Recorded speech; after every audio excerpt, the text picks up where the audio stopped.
بسم الله الرحمن الرحيم. الحمد لله رب العالمين، الصلاة والسلام على سيد المرسلين وعلى آله وصحبه أجمعين. قال رب اشرح لي صدري ويسر لي أمري واحلل عقدة من لساني يفقه قولي. نويت التعلم والتعليم وتذكر وتذكير والنفع والانتفاع والإفادة والاستفادة والحث على التمسك بكتاب الله وسنة رسوله صلى الله عليه وآله وسلم والدلالة على الهدى ابتغاء مرضاته وثوابه وقربه سبحانه وتعالى. السلام عليكم ورحمة الله تعالى وبركاته.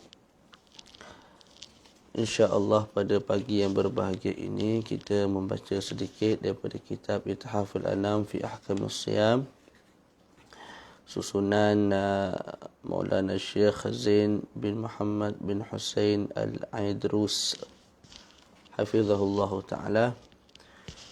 Kita masih pada perbahasan yang ketiga yang membincangkan tentang niat puasa. Dan di bawah perbahasan ini ada masalah-masalah.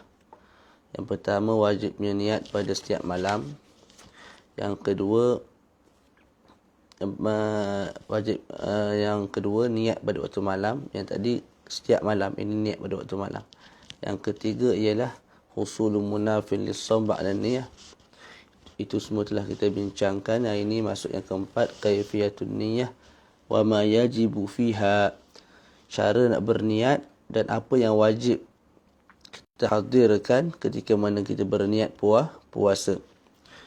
Jadi disebut di sini yushtaratu 'inda Syafi'iyyati ta'yinun niyyati fil fardhi bi an yanwiya kull lailatin annahu sha'imun ghadan an ramadana aw an nadhrin aw an kaffarah liqauli sallallahu alaihi wa alihi wasallam innamal a'malu binniyat wa innamal likulli imri'in ma nawa فإن من لم يعينها لم ينوي ولأن الصوم عبادة يفتقر قضاؤها إلى تعيين النية فافتقر أداؤها إلى تعيينها كالصلاة وعكسه الحج فإنه لا يفتقر أداؤه ولا قضاؤه إلى تعيين النية. وهذا هو مذهب جمهور الفقهاء من المالكية والحنابلة وداود وغيرهم.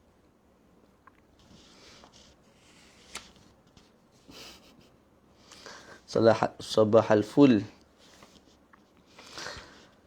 Jadi disyaratkan di sisi mazhab Syafi'i ataupun di sisi ulama Syafi'iyah menentukan niat dalam puasa fardu. Sekira-kira seseorang itu berniat pada setiap malam untuk puasa Ramadan, puasa nazar, puasa kafarah. Jadi dalam puasa tu ataupun dalam niat tu kita kena hadirkan puasa Ramadan ataupun nazar ataupun kafarah. Maknanya kalau sekadar niat sahaja ke puasa tidak memadai. Mesti sebut sahaja ke puasa Ramadan. Kalau nak puasa nazar, sahaja ke puasa nazar. Walaupun tidak tentukan nazar tu atas sebab apa. Atas sebab berjaya SPM ke, tak dapat allowance ke. Tak wajib yang itulah. Yang penting kena sebut kerana nazar ataupun sahaja ke puasa nazar. Begitu juga kafarah. Kafarah ni banyaklah. Kafarah membunuh, kafarah jima' pada siang bulan Ramadan dan kafarah zihar dan sebagainya. Yang wajib diniat ialah sahaja aku puasa kafarah. Tak wajib tentukan kafaratul qatli ke, kafaratul zihar ke, tidak wajib. Jadi itu dalilnya ialah innamal a'malu binniyat. Nabi Muhammad sallallahu alaihi wasallam bersabda, sesungguhnya setiap amalan itu perlu pada niat. Wa innama likulli imri'in ma nawa. Di sini dia punya dalil je. Syahid dia ialah dan setiap orang itu berdasarkan apa yang dia niatkan. Dengan makna kalau dia niatkan Ramadan, dapat Ramadan. Kalau dia tidak niatkan Ramadan, tak dapat puasa Ramadan tu. Jadi sebab tu kena tentukan Ramadan ke, nazar ke, kafarah ke. Sebab apa Nabi sebut wa innama likulli imri'in ma nawa. Fa innamal lam yu'ayyinha lam yanwi. Maka barang siapa yang tidak ta'yinkan niat, tidak tentukan niat, maka tidak dianggap sebagai orang yang berniat. Dan kerana puasa ialah satu ibadah yang qadaknya perlu kepada ta'yin niat, maka adatnya juga perlu kepada ta'yin niat. Begitu. Ini satu kaedah lah. Mana-mana ibadah yang adat ibadah itu kita perlu ta'yin niat, maka qadak juga kita perlu ta'yin niat. Contoh macam solat. Ketika mana solat kita kena ta'yinkan sahaja sembahyang fardu zuhur. Tak boleh sebut sahaja sembahyang begitu je, tak boleh. Mesti kita sebut sahaja sembahyang fardu zuhur, fardu asar. Jadi ketika mana adat perlu kepada ta'yin an-niyah. Jika begitu, ketika mana qadak juga perlu kepada ta'yin an-niyah. Jadi sembahyang, puasa, gitulah cerita dia. Qadak dan adat perlu kepada ta'yin an-niyah. Berbeza dengan haji. Haji ketika mana kita niat, kita tidak perlu ta'yin. Fardu haji ke sunat haji tak perlu. Sebab kalau kita niat sunat sekalipun dah akan berpaling kepada fardu. Tak. Maka bila adat dia tak perlu kepada ta'yin an-niyah, qadak juga tidak perlu kepada ta'yin an-niyah. Okey. Ini merupakan mazhab jumhur fuqaha daripada ulama, daripada fuqaha mazhab Maliki, mazhab Hambali, mazhab Daud Az-Zahiri dan selain daripada mereka. Wala yushtaratu at-ta'yinu inda al-Hanafiyyah fi shaum Ramadan falau nawa fihi shauman wajiban aw shauman mutlaqa aw tatawwu'an waqa'a an Ramadan. Jadi di sisi tiga mazhab, iaitu mazhab jumhur, wajib ta'yin an-niyah, iaitu kena sebut sahaja aku puasa Ramadan, sahaja aku puasa nazar. Di sisi mazhab Hanafi ringan, mudah sikit. Kalau kita niat pada malam Ramadan sahaja aku puasa, dah memadai dah dapat dah sah dah niat tu untuk puasa esok hari.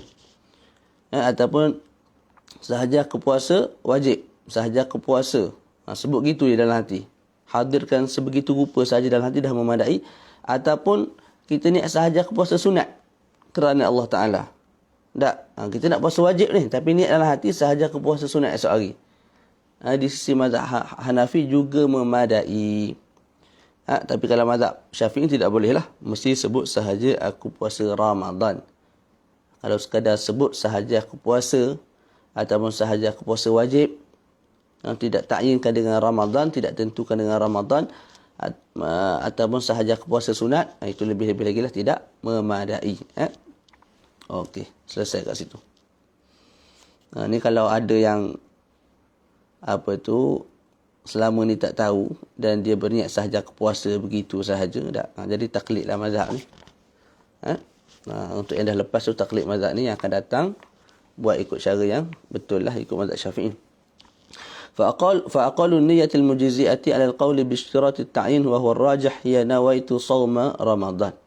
Jadi yang paling kurang ataupun niat yang paling simple di sisi mazhab jumhur ialah nawaitu sauma Ramadan. Nawaitu sauma Ramadan. Sahaja puasa Ramadan. Ataupun disebutkan nawaitu sauma an Ramadan, tambah kalimah an.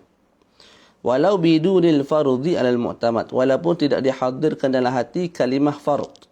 Maknanya kita tidak hadirkan dalam hati sahaja aku puasa Ramadan semula. Kita tidak hadirkan dalam hati sahaja aku puasa fardu Ramadan. Maknanya kalimah fardu tu kita tidak hadirkan dalam hati kita. Tak, ketika itu juga memadai. Sebab Ramadan tidak berlaku kecuali fardu sahaja. Ramadan tidak berlaku kecuali fardu sahaja. Jadi tidak ada faedah untuk kita hadirkan kalimah fardu lah. Okey. Itu ala al-mu'tamad. Wala tajibu niyatul ghadi wala al-ada wala al-idafah ila Allah Ta'ala wala ta'yin as-sanah wa akmalu niyatis shaum an yakul. Dan tidak wajib kita niat puasa esok hari. Esok hari tu tak wajib kita hadirkan. Begitu juga sahaja aku puasa adat, secara adat tidak wajib kita hadirkan. Begitu juga kerana Allah Ta'ala juga tidak wajib kita hadirkan. Kerana puasa-puasa ni memang kerana Allah lah. Jadi sebut lillahi ta'ala tu takkid. Wala ta'yin as-sanah. Juga tidak wajib tentukan tahun. Sahaja aku puasa esok hari pada bulan Ramadan pada tahun 2021. Tak wajib. Okey, wa akmalu niyatis shaum ay yaqul, niat yang paling sempurna maknanya termasuk perkara yang wajib dan juga perkara yang sunat kita hadirkan sekaligus, iaitu Nawaitu sawma ghadin an adai fardhi ramadana hadhihi sanati lillahi ta'ala. Sahaja aku berpuasa esok hari untuk mengerjakan adat fardu Ramadan pada tahun ini kerana Allah Ta'ala. Itu puasa ataupun niat yang paling sempurna. Jadi kesimpulannya, dalam mazhab Imam Syafi'i, mazhab Maliki, mazhab Hanbali, mazhab Daud dan mazhab Jumhur, kena ta'yinkan puasa yang wajib. Sahaja puasa Ramadan, puasa nazar, puasa kafarah. Di sisi mazhab Hanafi tidak perlu. Memadai sahaja puasa wajib, sahaja puasa, begitu je niat. Ataupun sahaja puasa sunat sekalipun sah di sisi mereka untuk puasa Ramadan. Selesai. Kemudian perbahasan seterusnya ialah halis suhur mujzi'un anin niyah. Kita baca dengan perkataan suhur. As-suhur maknanya ialah perbuatan mengambil makanan, perbuatan makan pada waktu sahur, itu panggil suhur. Adapun as-sahur itu makanan, nasi, mi, biskut, roti yang kita makan pada waktu sahur, kita panggil sahur. Sahur. Tapi perbuatan kita makan tu, ambil makanan letak dalam mulut, itu panggil suhur. Jadi di sini bacaan dia suhur. Adakah suhur? Adakah perbuatan kita makan sebelum subuh tu mujzi'un an-niyah, memadai daripada niat. Dengan makna kalau kita bersahur, kita tidak niat puasa pun, puasa kita sah. Sebab sahur tu dah ganti ataupun cover tempat niat. Itu satu persoalan lah. Satu persoalan yang kita bacalah kat sini. Dia sebut apa dia? Lau tasahhara liyasuma aw qasada bihi at-taqawwi ala as-sawmi aw ash-shariba lidaf'i al-'atshi naharan aw imtana'a min al-akli wash-shurbi aw al-jima' khawfa tulu' al-fajri fa huwa niyyatun in khatarat bi balihi as-sifat allati yushtaratu at-ta'arrudu laha ka sawmi Ramadan litadammunihi qasd as-sawmi wa huwa haqiqatu an-niyyati wa illa fala wa hadha at-tafsil huwa al-mu'tamadu. Jadi disebut dalam kitab kita ni, kalau seseorang tu bersahur ataupun bersuhur untuk puasa, dia sahur untuk puasa esok hari, ataupun dia sahur tu tujuan dia ialah untuk menguatkan badan untuk puasa esok hari, ataupun dia minum air pagi tu sebelum subuh tu untuk menahan daripada rasa atash, iaitu dahaga pada waktu siang. Aw yumtana'a min al-akli wasyurbi aw al-jima' khawfa tulu'al fajri, ataupun dia bangun boleh jadi dalam pukul 4.30 ataupun 4.45. Tu awal sangat. Sekarang ni pukul 6 subuh. Dia sebut pukul apa? Dalam pukul 5.50. Dia bangun pukul 5.50. Jadi dia tak makan ketika tu. Sebab apa? Sebab takut terbitnya fajar. Itu tanda dia nak puasa esok hari lah tu. Ataupun dia nak jimat bini dia, tapi dia tak jimat ketika itu. Sebab apa? Sebab baki nak masuk subuh tu 3-10 minit lagi. Jadi takut tak ada lah. Tak bersetubuh tu. Jadi sebab apa dia tak bersetubuh?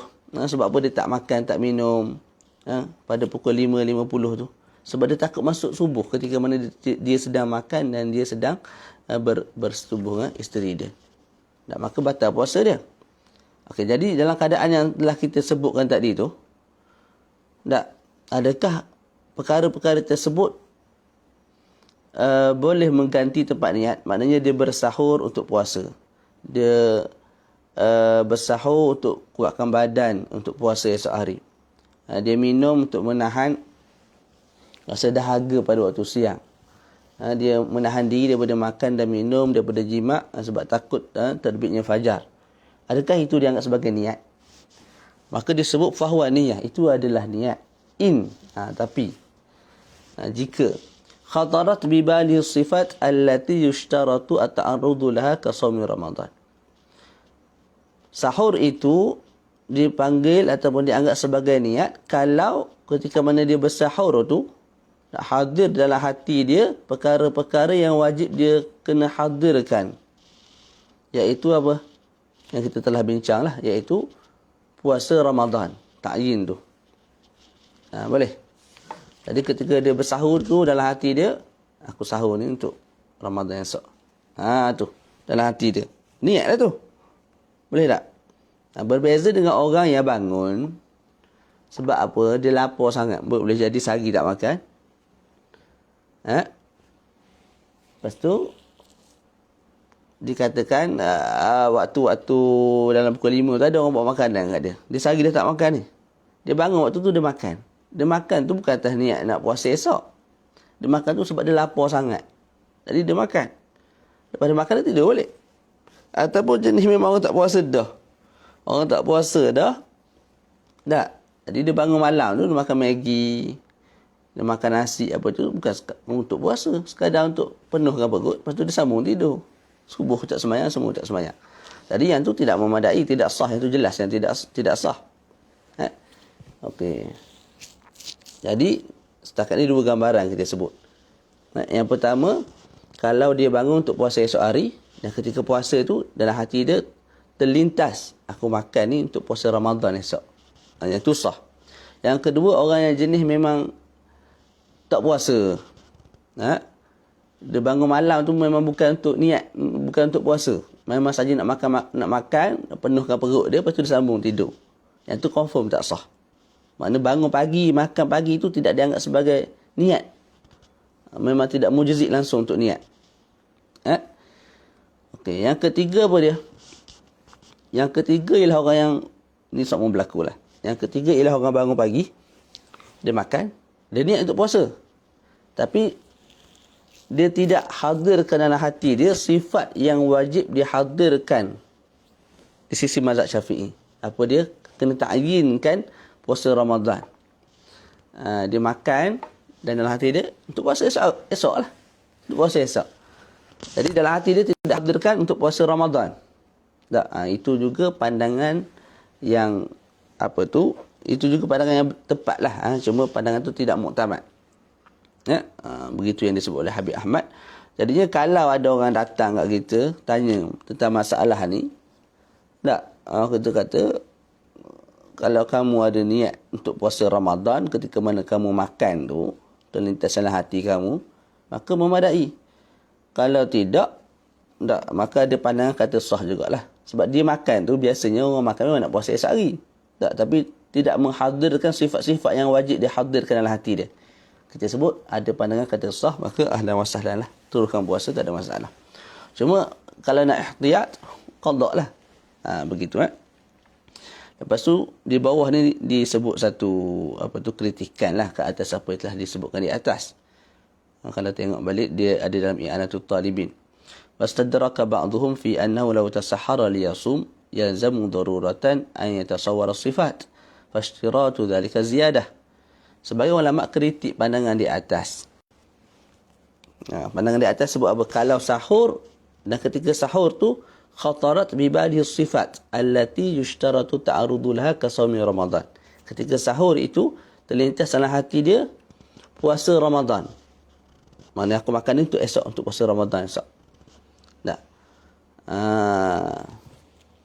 Jadi kat atas sebut bangun sahur. Lepas tu nak sah, nak dikatakan sahur itu sebagai niat, mesti dalam hati kamu terlintas walaupun sedetik apa dia, sifat-sifat yang wajib kamu ta'arud, kamu bentangkan dalam, kamu hadirkan dalam hati kamu, iaitu puasa Ramadan. Kalau tak, tidak sah, tidak dipanggil sebagai niat. Ulama kritik dia kata, ini sebagai ulama lah kritik dia kata, kalau bangun sahur untuk puasa, itulah niat. Kenapa nak kena sebut kalau dia menghadirkan sifat-sifat yang perlu dihadirkan maka sah, kalau tidak, tidak sah. Tak. Maka kamu mensyaratkan lagi untuk sah niat itu kena hadirkan sifat-sifat yang disebut dalam perbahasan nombor 4 tadi itu ziyadah, lebih daripada kadar yang sepatutnya. Tak. Dengan makna pandangan ini nak beritahu kalau dibangun untuk sahur settlelah masalah sah dah. Tak. Tu. Jadi wa fi hadzal qawli sa'ah, pada pandangan ini ada apa tu orang panggil mudah sikitlah. Kalau kita bangun untuk sahur esok, tapi kita tidak hadirkan niat untuk puasa Ramadan, juga memadai. Wallahu ta'ala a'la wa a'lam bissawab. Okay, yang keenam, istihbabu talaffuz bin niyyah fi shaumi wa ghairihi min al-ibadat. Perbahasan yang keenam ialah perbahasan sunat melafazkan niat dalam puasa dan selain daripada puasa, daripada ibadat. Ini agak panjang dia bawa ni. Kita baca kesimpulan lah. Dia bawa 4 mazhab. Okey, mahallun niyyah al-mu'tabar syar'an al-qalbu wa la takfi an-niyyatu bil lisani duna al-qalbi qat'an wa la yushtaratu at-talaffuz biha qat'an kama qalahu an-Nawawi fi ar-Rawdah lakinnahu yundabu li yusa'id al-lisan al-qalba. Jadi tempat niat yang muktabar di sisi syarak ialah hati. Maka tidak memadai kalau berniat dengan lidah sahaja tapi dalam hati tidak hadirkan apa-apa. Tidak sah. Maknanya kita niat sahaja aku sembahyang fardu zuhur 4 rakaat kerana Allah Ta'ala. Dalam hati tak ada apa-apa, lalai. Tidak hadirkan apa yang kita lafazkan. Ketika itu tidak sah secara qata'an, secara putus. Wala yushtaratu talaffuz biha, dan tidak disyaratkan talaffuz itu juga secara qata'. Maknanya nak sah satu-satu ibadat bukan mesti kena sebut dengan lidah. Sahaja aku puasa Ramadan, sahaja aku sembahyang. Tak syarat. Hukumnya hanya sunat di sisi mazhab al-Imam Asy-Syafi'i. Supaya apa? Bila kita sebut ni untuk kita hadirkan dalam hati tu mudah sikitlah. Tu. Sebab tu Ustaz Azhar lah saya dengar dia cakap, ketika mana kita nak talaffuz tu, kita talaffuz dengan bahasa Melayu. Sebab tujuannya nak bantu, tujuannya ialah lidah nak bantu hati. Tak? Bila kita sebut, maka hati kita mudah untuk hadirkan niat yang kita telah lafazkan dengan mulut. Jadi, sebut bahasa Melayu, niat dalam hati pun bahasa Melayu. Tapi kalau kita niat guna bahasa Arab, puaslah nak terjemah balik. Dalam hati tu. Jadi makin susah. Tak tercapai dah dia punya maqasid tu. Tujuan untuk talaffuz tu. Untuk apa? Membantu hadirnya niat di dalam hati. Bismillah.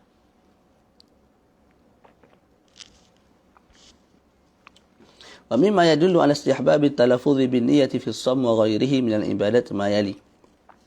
Ini sebahagian dalil yang dibawa menunjukkan ke atas sunatnya ataupun mustahabnya talaffuz, melafazkan niat dengan lidah.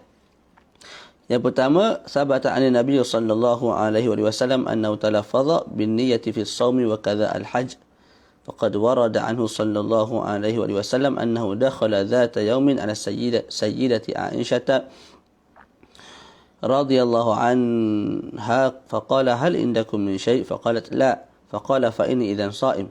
رواه مسلم وغيره ومنها قول صلى الله عليه وآله وسلم مسمعا الناس أو مسمعا الناس في إحرامه بالحج لبيك بعمرة وحج. رواه مسلم.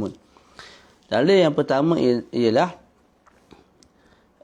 telah sabit daripada Nabi, yang mana Nabi ini melafazkan niat ketika mana sedang puasa dan juga haji. Satu ketika Nabi masuk ke rumah Sitina Aisyah dan Nabi tanya, adakah bersama-sama dengan kamu sesuatu untuk dimakan? Maka Sitina Aisyah jawab, tidak ada. Maka Nabi pun jawab balik, fa inni idzan shaim.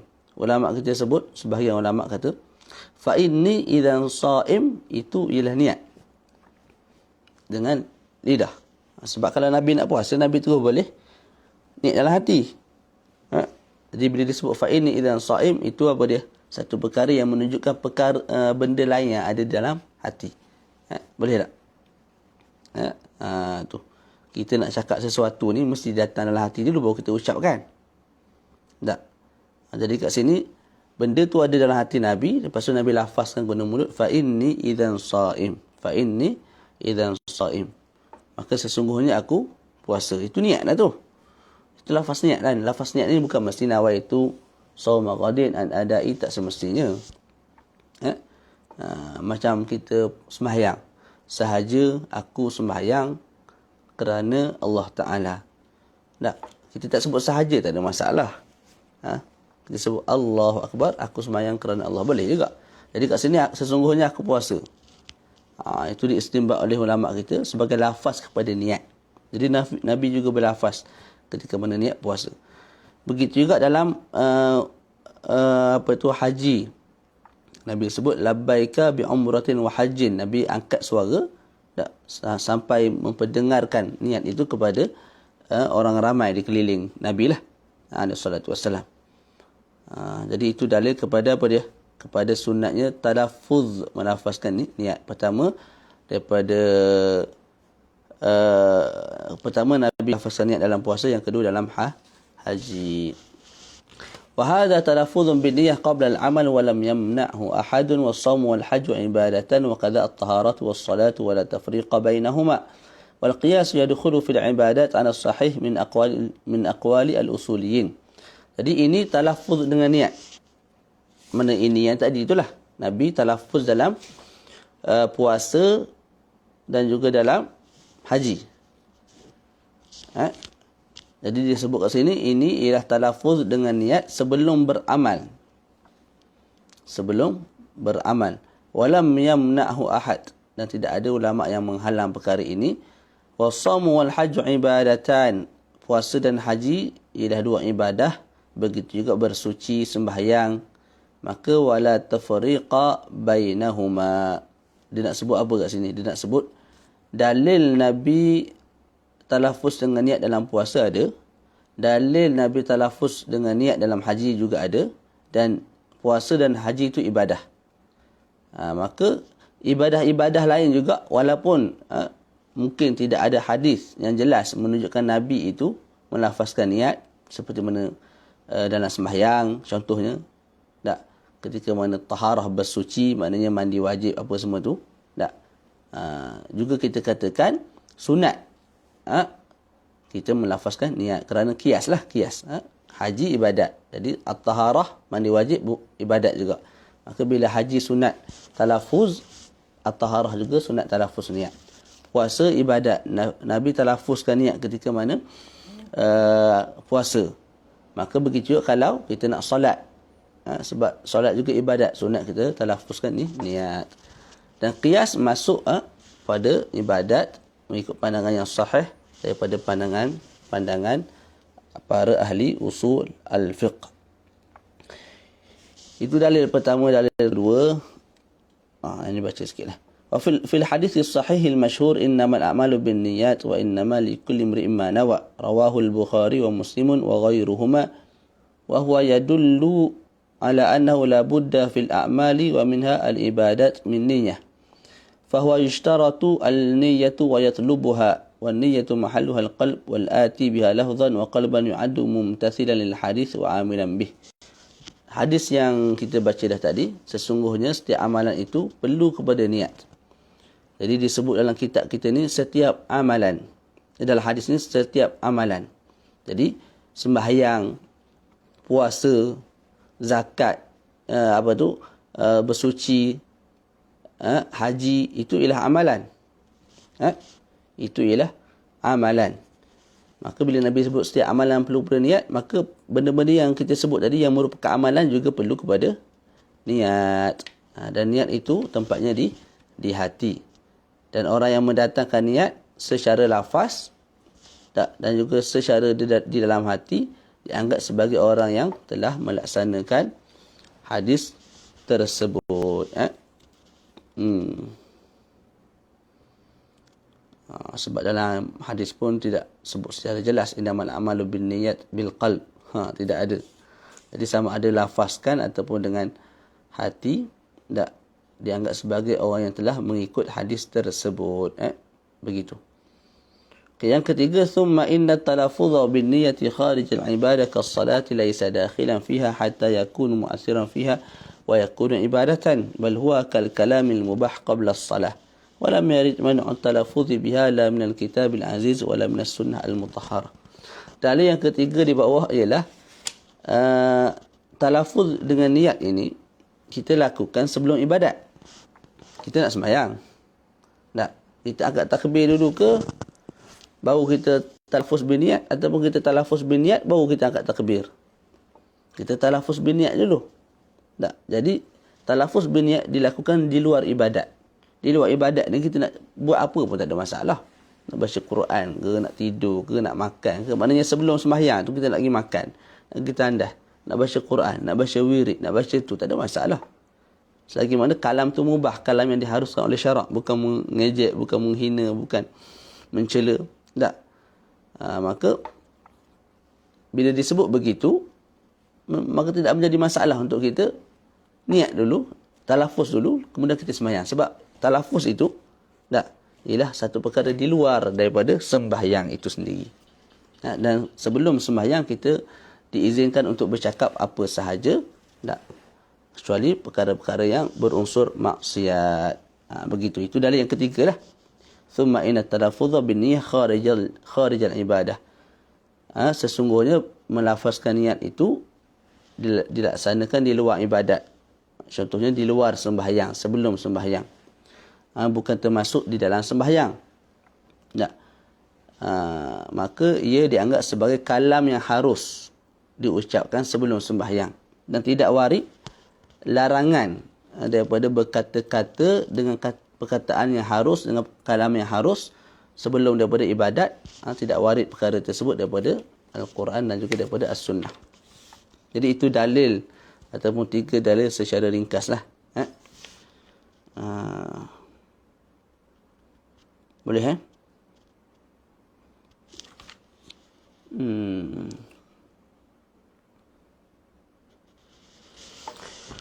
Okey, kemudian kita baca sikit mazahibul ulama fi hukmi at-talaffuz bin niyyah. Kita baca ni laju-laju jelah. Mazhab ulama pada hukum melafazkan niat dalam ibadat. Yang pertama mazhab Asy-Syafi'iyah. نص على استحباب التلفظ بالنية جمع من فقهاء الشافعية منهم الإمام النووي في كتابه المنهاج في الفقه فقال والنية بالقلب ويندب النطق قبيل التكبير أي في الصلاة قال الشارح معللا الندب ليساعد اللسان القلب ولأنه أبعد عن الوسواس. Jadi yang pertama mazhab Syafi'iyah, Imam Syafi'i telah menaskan dalam kitab beliau iaitu Al-Minhaj dan dengan berkata dan niat itu dengan hati dan sunat dilafazkan guna mulut sebelum daripada takbir. Dan Imam Khatib Syirbini ta'liq kepada kalam Imam Nawawi dengan berkata liyusa'idal lisanul qalba, sunat lafaz niat guna mulut sebelum sembahyang tujuannya ialah untuk membantu hati, untuk membantu hati menghadirkan niat. Dan juga ia lebih jauh daripada perasaan was-was. Okey.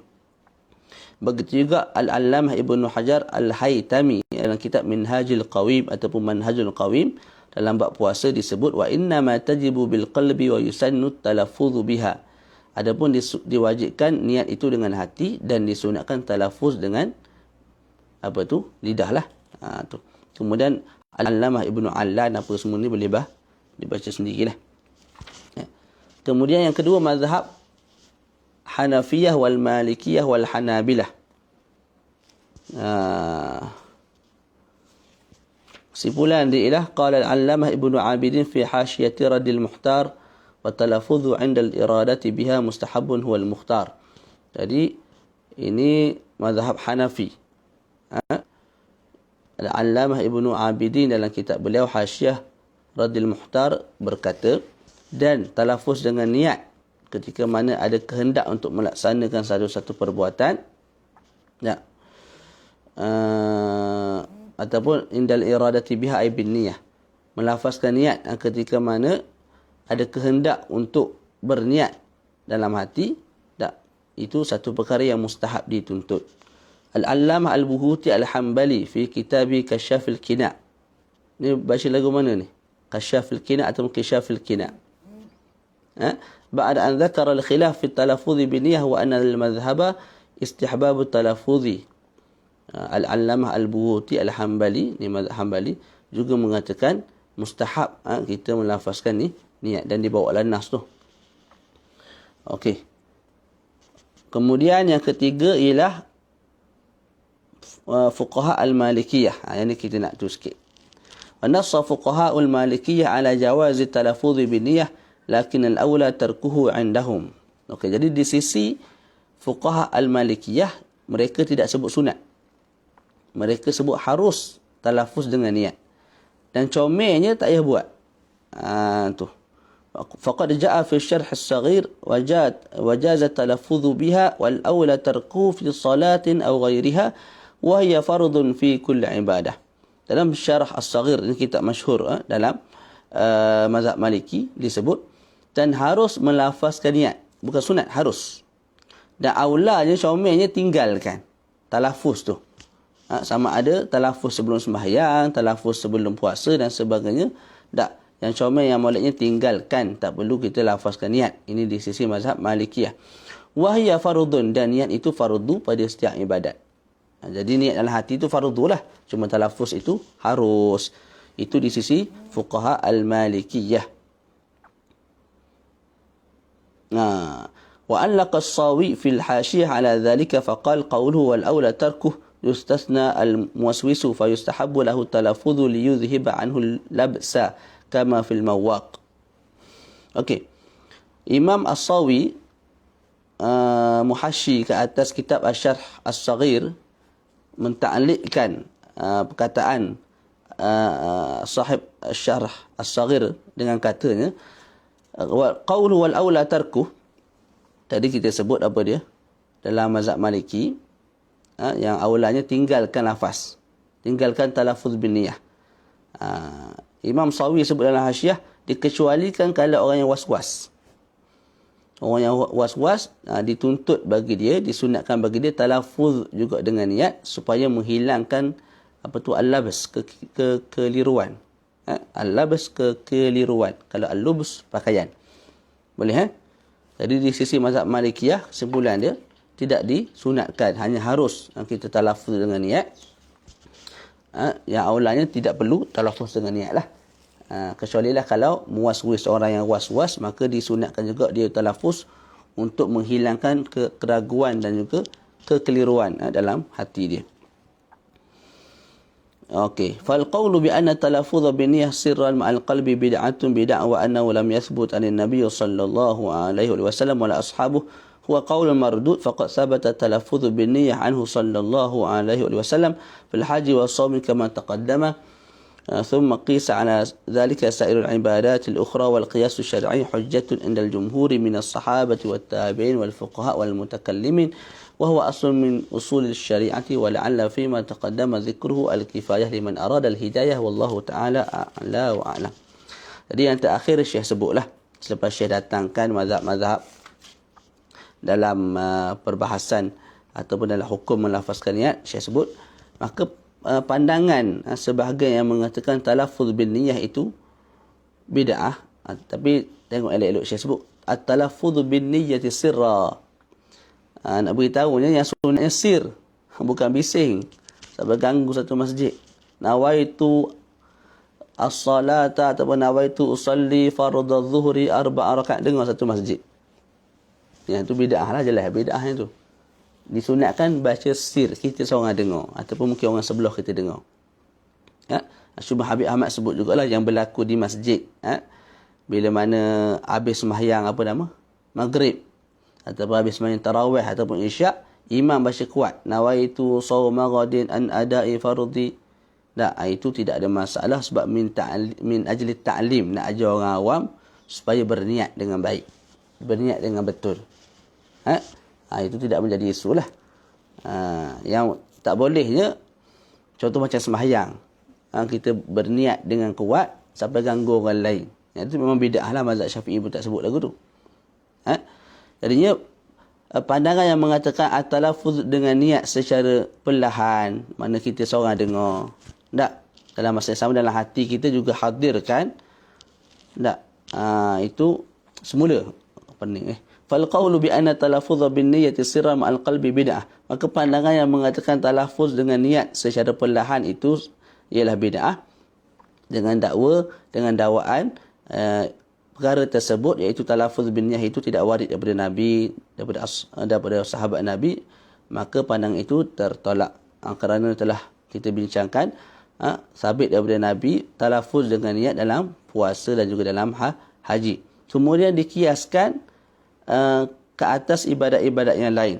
Macam tadi lah kita sebut. Haji ibadat. Salat juga ibadat. Jika haji sunat, talaffuz bin niyat, maka sunat juga talaffuz bin niyat pada salat. Puasa ibadat. Bila sabit Nabi talaffuz bin niyat ketika mana puasa, maka ibadat yang lain, contohnya mandi wajib, juga sunat talaffuz bin niyat. Dan disebut qiyas syar'i merupakan hujjah di sisi jumhur ulama daripada kalangan sahabat, tabi'in dan fuqaha, juga mutakallimin. Dan al-qiyas merupakan aslun, satu usul daripada usul asy-syariah.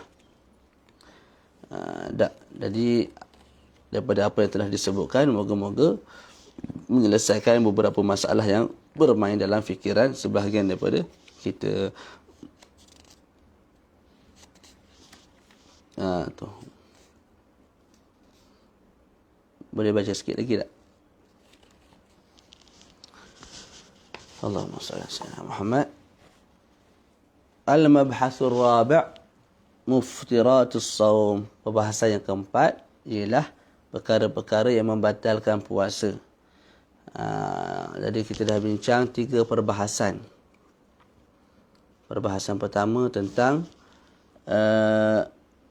perbezaan matlak dan juga persamaan matlak. Apakah kesannya pada permulaan puasa bagi negara-negara yang nampak anak bulan, yang tak nampak anak bulan. Yang kedua, rukun puasa dan syarat wajib puasa. Yang ketiga ialah masalah-masalah yang berkaitan dengan niat. Perbahasan yang keempat daripada kitab ini ialah perkara-perkara yang membatalkan puasa. Jadi disebut mubtilatus shaumi atau mufattiratu thalathah. Perkara yang membatalkan puasa ada 3. Pertama, dukhulu dakhilin, masuknya sesuatu ke dalam rongga. Yang kedua, khuruju kharijin bisabab, keluarnya sesuatu tapi dengan sebab yang kita akan bincang. Yang ketiga, al-jima', bersetubuh. Kemudian disebut satu bait, wa nadhamtu al-awwalaini faqultuha ka akhi mufattiratis shaumi khudhha wa da' anka an-nawm. أولها دخول داخل بلا عجب ثانيها خروج خارج بلا سبب ثالث وإتيان زوج بالنهار تمت وصلوا على النبي المختار.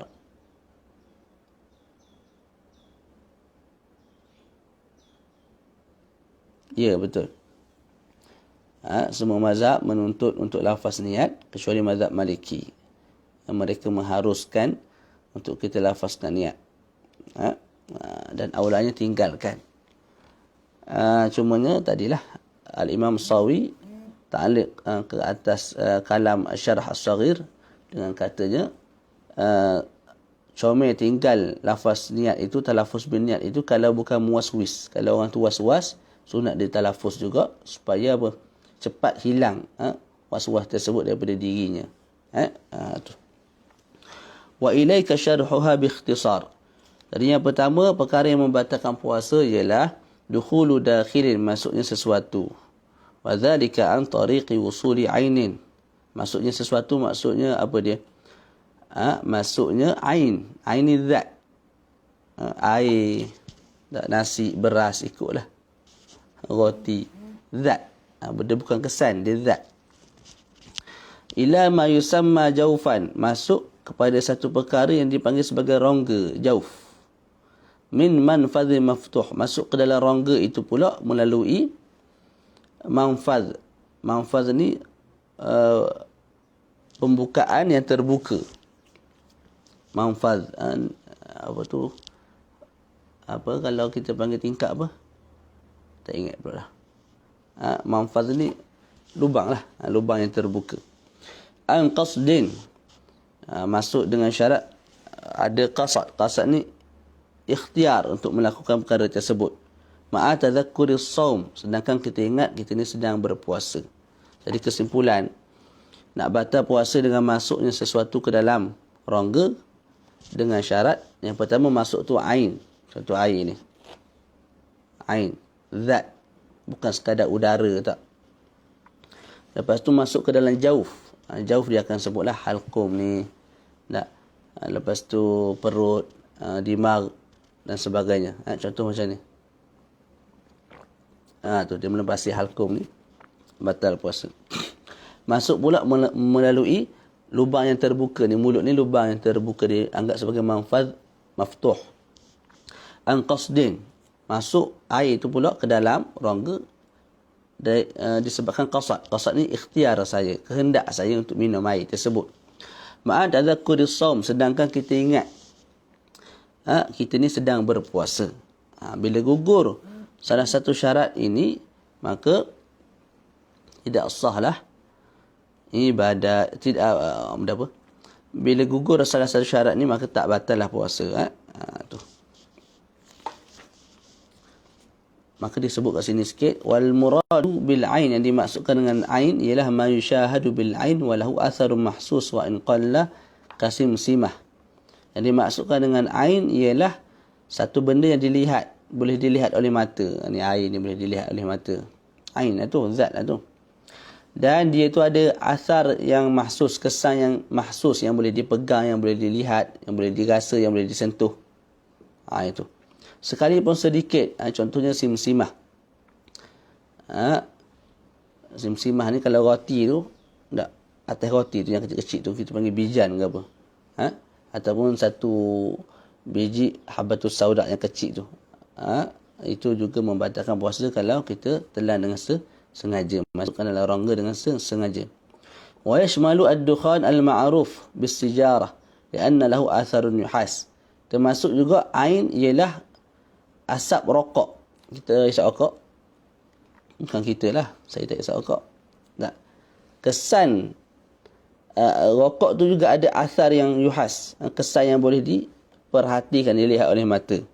Dalil dia apa dia? Dalil dia bila kita isap rokok ada kuning kat gigi, kuning kat lidah. Itu kesan yang boleh dilihat oleh mata. Dia bukan sekadar asap biasa, tak. Dia ada ain, ada zat. Maka kalau isap rokok membatalkan puasa. Rokok ni beradik rokok lah. Shisha, bagai semua tu jenis sedut ni. Tak, itu. Lepas tu hari ni ada apa tu? Pot apa nama tu? Zaman sekarang ni macam-macam benda. Itu juga membatalkan puasa. Yang ada perisa macam-macam tu. Perisa nanah lah, perisa mango lah apa. Itu batal puasa juga tu. Bikhilafil athar faqat. Berbeza kalau kesan sahaja, athar sahaja. Contohnya masuk rih udara dengan cara kita cium. Kita cium Maggi ke tengah-tengah puasa tu. Ada, ataupun ikan masak 3 rasa ke. Sedut bau sampai ke otak ni. Masuk sampai ke otak. Lazat dia tu. Kuat yang sedut tu. Tak batal lah. Sebab apa yang dia sedut tu hanya rih udara. ووصول الطعم بالذوق إلى الحلق من غير وصول عين من المذوق فلا فطر بذلك. Begitu juga kalau kita rasa makanan. Rasa makanan ni hukum dia apa dia? Kalau tidak ada hajat, hukumnya makruh. Kalau ada hajat, hukumnya tidak makruh. Mak kita masak petang-petang, awak kita buka tak? Dia rasa sikit. Itu tak makruh. Tapi kita pergi rasa, tak. Tidak ada tujuan makruh. Tak batal lah puasa. Sebab apa tak batal? Sebab kita tak telan masuk ke dalam halkum. Jadi kita ambil sikit, kita pun celek kat lidah, kita pun buang balik. Komong buang. Yang tu tak batal puasa lah. Tapi kalau ambil, letak kat lidah, telan, yang tu batal. Cuma hukum yang kita terang tadi tu sudut makruh dan tidak makruh. Batal memang tak batal. Batal memang tidak batal kalau tak telan. Kalau telan batal. Wal muradu bima yusamma jaufan. Okey, yang dimaksudkan dengan jauf, rongga, ialah ka halqin, seperti halkum. Dan juga ma wara'a al-hulqum, mana belakang daripada halkum, bawah dan ke bawah ni lah. Perut, wa batnin wa ihlil. Ihlil ni apa? Lubang kencing tu. Wa masanah pundi kencing, majma'ul baul, pundi kencing. Wa dimag, otak kita ni juga dianggap sebagai jauf, rongga. Kemudian wa batini udhun, kita punya batin telinga. Batin telinga ni kalau kita korek guna tangan ni memang tak lepas masuk ke dalam tu. Kalau gini saja tak batal puasa. Yang batin ni, yang dikatakan batal puasa ni, kita guna apa tu? Korek telinga tu sampai ke dalam, itu batal puasa. Kalau sekadar korek lagu ni tak batal. Begitu juga hidung ni. Kalau sekadar korek sampai area ni tak batal. Dia yang batal kalau sampai ke dalam ni. dakhilil khayshum ni. Kalau kita sedut air sampai ke sana dia rasa sakit sikit, rasa perit sikit. Jadi kalau kita masukkan air sampai rasa sakit, itu batal puasa. Ataupun kita swab test untuk COVID, itu batal puasa. Tapi kalau korek hidung nak buang benda yang ada ni, hasil apa tu yang ada bahagian ini, tak, tentu tak batal.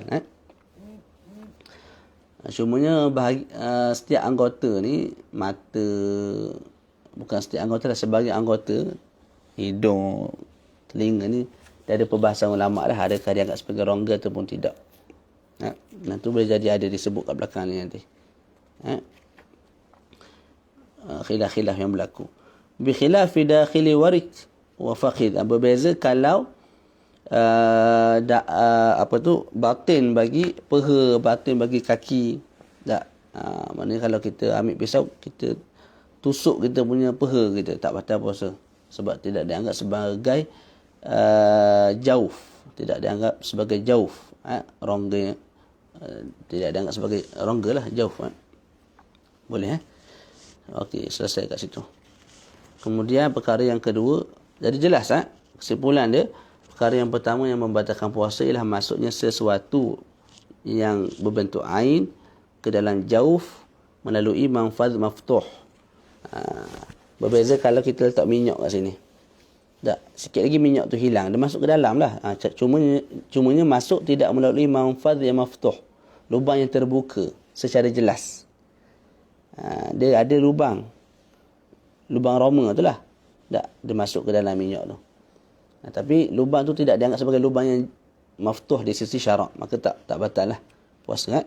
Kalau kita rasa letih sangat, kita mandi. Bila mandi tu, lepas mandi tu kita rasa lega sikit. Boleh jadi sebab air masuk melalui rongga tu ke dalam badan kita. Walaupun kita rasa lega, tak batal puasa kita sebab masuk tu melalui manfaz ghairi maftuh. Masuk tu pula mesti dalam keadaan qasad. Kita ada ikhtiar, kita ambil air, kita minum. Yang tu batal. Tapi kalau dipaksa, tak, maka tidak batal. Dipaksa dengan syarat-syarat tertentu, tak, iaitu syurutul ikrah, maka tak batal. Ma'atadhakkuris shaum, sedangkan kita ingat kita sedang berpuasa. Kita masuk korek telinga, kita tahu kita sedang puasa, batal lah. Kita minum air, sedang puasa, batal lah. Tapi kalau kita tak sedar yang kita ni sedang berpuasa, tak, kita makan nasi sepinggan, 2 pinggan, tak, tambah pula air 2-3 gelas, tak batal puasa. Selesai kat situ, insya-Allah kita sambung lagi nanti pada bahasan perkara-perkara yang membatalkan puasa, muntah, keluar air mani, tak, haid, nifas, pensan, gila, apa semua tu kita akan bincang nantilah. Sekali dars habis bab perkara yang membatalkan puasa, kemudian kita masuk berbahasa yang kelima, iaitu al-ma'dzurun fil iftar, orang-orang yang diuzurkan untuk berbuka. Wallahu ta'ala a'la wa a'lamu bis-shawab, wa sallallahu ala sayyidina Muhammad wa ala alihi wa sahbihi wa baraka wa sallam, walhamdulillahi rabbil alamin.